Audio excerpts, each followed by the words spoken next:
हमने यही स्पेशली रखा था कि कुछ सवाल या क्योंकि हमारे बीच में यहाँ पे बहुत ही वरिष्ठ न्यूरो विशेषज्ञ, आध्यात्म से रिलेटेड लोग, विभिन्न बैकग्राउंड से आए हुए लोग हैं, तो किसी के भी मन में कोई सवाल हो तो if somebody can hand over the mic, please mic, क्योंकि ये बड़ा ही इसको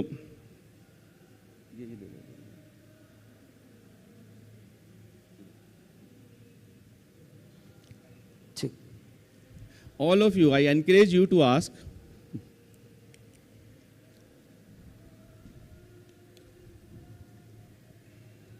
थैंक यू डॉक्टर साहब। स्ट्रोक के बारे में बताया आपने, स्ट्रोक का बेसिक रीजन क्या है, स्ट्रोक क्यों आता है? आई थिंक सर इसका जवाब मेरे को लगता है doctor Anil Karapurkar sir, stroke क्यों आता है सर? या can you pass on the mic?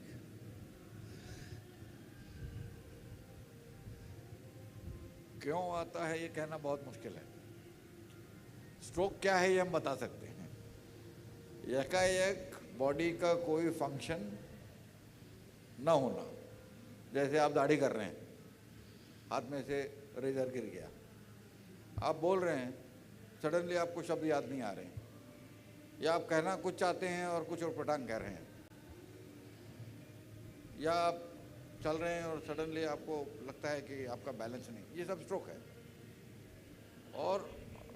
और इसके कारण हम वही कह रहे हैं कि हम क्यों होता है, इसके कारण बता सकते हैं। तो इसमें ब्रेन की जो धमनियाँ होती हैं, ये आर्टरी और वेन, आर्टरी रेड ब्लड लेके जाती है, वेन ब्लू ब्लड लेके जाती है, तो दोनों या तो बंद हो जाती हैं, जैसे डॉक्टर साहब ने कहा था थक्का बन जाता है, या फट जाती है। तो ब्रेन, हार्ट अटैक भी वही है, हार्ट की आर्टरी बंद हो जाती है, लेकिन हार्ट में और ब्रेन में यही बड़ा फ़र्क है कि हार्ट में खाली आर्टरी बंद होती है, तो हार्ट का ब्लड सप्लाई बंद हो जाता है, लेकिन ब्रेन में फट भी सकती है और बंद भी हो सकती है। अभी क्या हुआ है ये पता नहीं चलता है, तो इसके लिए CT या MRI करना पड़ता है। तो ये लंबा आंसर है, लेकिन कहने का ये मतलब है कि कोई भी ऐसा माइनर एपिसोड हो जो आपको लगे अरे ये हो गया, ये क्यों हुआ, तो ये क्यों हुआ अगर पता करना है तो आपको CT स्कैन या MRI करना चाहिए, तो पता चलेगा। आजकल जो नए MRI हैं, CT स्कैन में शायद दिखाई ना दे, लेकिन MRI में इवन छोटे छोटे एकदम सूक्ष्म, उसको स्ट्रोक या इन्फार्क्ट कहते हैं हम लोग, मायोकार्डियल इन्फार्क्ट, हम लोग का ब्रेन का सेरेब्रल इन्फार्क्ट, तो MRI में दिखाई दे जाएगा। तो अगर है तो उसका इलाज करना है। अभी इलाज क्या है ये तो बहुत डिटेल आंसर हो जाएगा, लेकिन हम इतना कहेंगे कि अगर किसी को ऐसा होता है एकाएक, ये हरदम एकाएक होता है, पेशेंट एकदम बिल्कुल ठीक है, जैसे ये कह रहे थे अभी डॉक्टर UK मिश्रा आने वाले थे, नहीं आ पा रहे हैं क्योंकि हार्ट की आर्टरी बंद हो गई है, तो वैसे ही ब्रेन स्ट्रोक में भी वही होता है। दूसरा और एक ब्रेन में, और तो हम बताने का ये मतलब था कि हार्ट में अगर अटैक आया तो आप ट्रीटमेंट घर पे शुरू कर सकते हैं, ब्लड थिनर खाली देना है, लेकिन ब्रेन में अगर हार्ट अटैक हेमरेज है, आप ब्लड थिनर देंगे, हेमरेज बढ़ जाएगा, तो आप बगैर CT स्कैन या MRI किए आप ट्रीटमेंट शुरू नहीं कर सकते हैं। तो कहीं भी जाके किसी इमेजिंग सेंटर में जाके आपको ये करवाना चाहिए। तो ये ब्रेन का और हार्ट का और एक फर्क बता दें, हार्ट का कितना भी सीवियर अटैक हो, पेशेंट अपना खुद सब कर सकता है, चल सकता है, खा पी सकता है, टट्टी खुद कर सकता है, लेकिन कभी कभी माइनर स्ट्रोक भी मरीज को कंप्लीटली डिपेंडेंट कर देता है, खुद का कुछ नहीं कर पाता है कभी कभी, भले माइनर स्ट्रोक है। तो ये 2-3 बड़े फर्क है हार्ट में और ब्रेन में।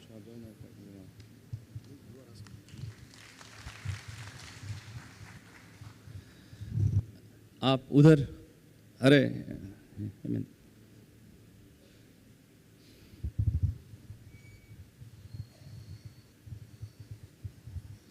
नमस्कार, मैं मेडिटेशन पर आपके व्यक्तिगत अनुभव जानना चाहूँगा। व्यक्तिगत अनुभव, देखिए सॉरी टू से मैं रोज़ नहीं करता हूँ, मैं हफ्ते में 2-3 दिन कर पाता हूँ, और कोशिश कर रहा हूँ मैं कुछ इसको बेहतर करने की, बट यस आई एडमिट, पढ़ना पर्याप्त नहीं है, सीखना पर्याप्त नहीं है, उसको एग्जीक्यूट करना बड़ा इंपॉर्टेंट है लाइफ में। नमस्कार। अब बहुत अच्छी आपका उद्बोधन था। मैं ब्रह्मा कुमारी में भी कई बार गया हूँ, वहाँ मेडिटेशन का मैंने महत्व समझा है, लेकिन डेली लाइफ में ओवर थिंकिंग से कैसे बचें, और एक न्यूरो लिंग्विस्टिक प्रोग्रामिंग कोई शब्द मैंने कहीं पढ़ा सुना था, उसका अपने दैनिक जीवन पे कैसे असर पड़ रहा है और उसको कैसे उसको मीट आउट करें।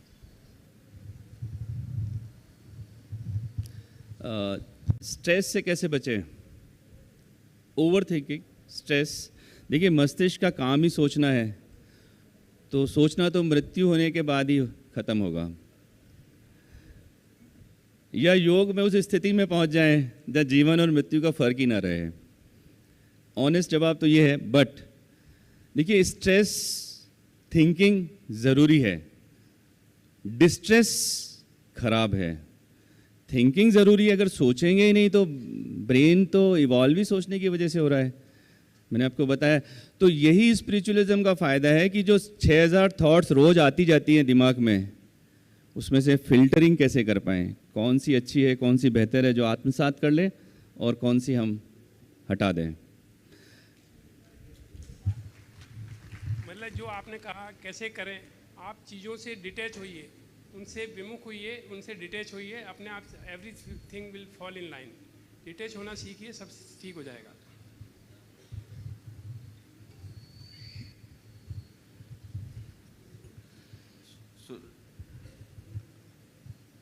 विचार तो आएंगे, बट आप कोशिश करिए कि नेगेटिव विचार ना आए। तो जैसे डॉक्टर अब्दुल ने कहा, विचार तो आएंगे ही, नेगेटिव विचार को आप मत लीजिएगा। जैसे ग्लास है, आधा भरा है आधा खाली है, आधा खाली है मत सोचे, आधा भरा हुआ है ऐसा सोचे।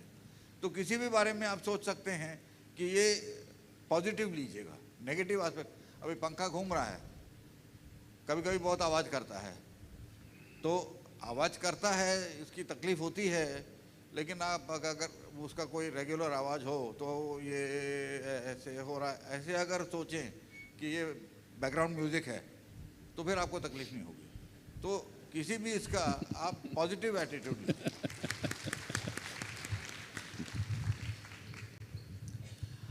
Dr. Atulam, I am a retired forest officer from Indian Forest Service. I am Dr. N.C. Jain. Have been involved in spiritual practices, learning a lot. आपने जो एक बहुत अच्छा इंटरेस्टिंग डेटा जो शेयर किया, इंडिया की ग्रोथ, पास्ट ग्रोथ और future prediction के बारे में, उसका जो पैरामीटर आपने यूज़ किया है, एक एम्फेसिस जो इकोनॉमिक ग्रोथ पे था, जीडीपी पे था, और मैं ये थोड़ा सा कॉन्ट्राडिक्शन महसूस कर रहा हूँ कि when we talk about economic growth, तो थोड़ा सा कई बार वो स्पिरिचुअल ग्रोथ के कॉन्ट्राडिक्टरी होती है। When we have cravings to gain something more और grow economically and so on, तो हमारा जो डिज़ायर फिनोमेना है, क्रेविंग्स है, जो समत्व से हम थोड़ा सा दूर हो जाते हैं, है ना। गेनिंग एंड लूजिंग, राग और द्वेष दोनों के बीच की स्थिति से थोड़ा सा दूर हो जाते हैं, ऐसा मेरा प्रश्न उठा। तो क्या हम ग्रोथ को स्पिरिचुअली मेज़र करके, प्रेजेंट करके, और जो आजकल ट्रेंड भी है, वी मेज़र हैप्पीनेस, भूटान का जैसे हैप्पीनेस इंडेक्स है, ग्रॉस नेशनल हैप्पीनेस बॉडी है उनकी, तो उस तरफ के जो ट्रेंड है उनके बारे में आपका सर? मेरा थोड़ा इसमें व्यू डिफरेंट है सर। हैप्पीनेस सिर्फ, देखिए भूटान की बात अलग है। भूटान एक ऐसा देश है जो समृद्ध भी है प्राकृतिक रूप से भी, और वो सैंडविच है इंडिया चाइना के बीच में, दोनों ही उसको मदद करते हैं। So they are happy people, they are financially good people. Somalia नहीं है, आप स्पिरिचुअल इंडेक्स सोमालिया में नहीं बढ़ा सकते। मेरा कहने का तात्पर्य ये है कि देखिए ये it goes hand in hand. मैंने बताया कि है ना, mind of a saint and hands of warrior. देखिए मैं वही बता रहा था कि जो सिविलाइजेशन के साथ जब थियोलॉजी, मैं वो बात नहीं कर रहा हूँ कि हमारा जो थियोलॉजी स्पिरिचुअल प्रैक्टिसेस जो एंशियंट इंडिया से लेके मेडिवल इंडिया तक जो फॉलो हुई, वो irrespective of religion, mostly Hinduism है, बुद्धिज़्म है, इस्लाम में जो सूफीज़म था, तो theology was always there till the very time British rule happened. उसके बाद जो डिक्लाइन हुआ है वो कॉलोनियल माइंडसेट है, उससे आज भी पूरे बाहर नहीं निकल पाए हैं।